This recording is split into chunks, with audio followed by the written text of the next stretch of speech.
Good afternoon, judges. My name is Gabriela Armendariz. I'm Kira Reed, and we are from Pebble High School. Our innovation device notifies the user that their oxygen levels are dropping and may be in need of getting tested for COVID-19.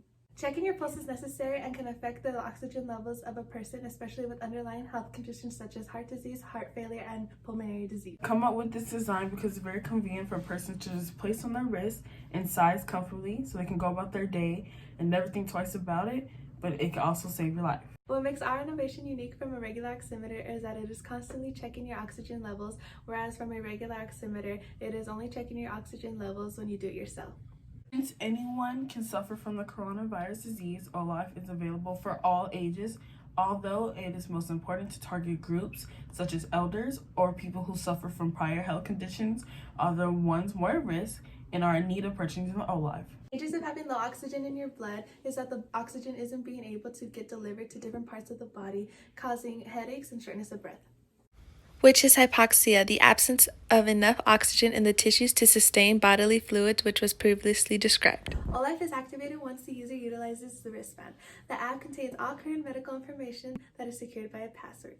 What makes our invention special? What makes it necessary? How many individuals go about their daily lives without knowing or understanding that their oxygen levels are declining or unbalanced?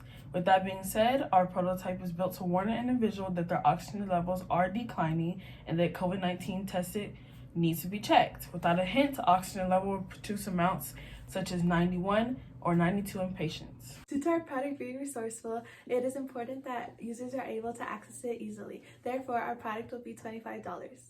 OLife will display your oxygen levels at SpO2, which is oxygen saturation. Normal oxygen levels are around 95%. People that suffer from chronic lung disease or sleep apnea have oxygen levels as low as 90%. The CDC reports that 31 to 40% of patients from COVID-19 suffer from shortness of breath. The pie chart displays confirmed cases of patients that suffer from shortness of breath with COVID-19.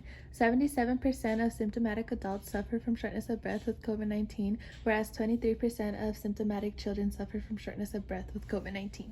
If your home oxygen levels are reading below 95%, it is time to seek medical attention or get tested for COVID-19. And this bar graph exhibits age, time from symptom onset to admission, and risk factor statistics on hypoxia. The first bar graph displays the age group most at risk for hypoxia in COVID-19 patients, which are 75 years and older. And the second bar graph shows that in 53% of people, it takes more than 5 days for patients to get admitted to the hospital with their current symptoms. And the graph below the previous two presents hypertension as the highest risk factor for hypoxia in COVID-19 patients. Thank you, judges, for your time and have a wonderful day.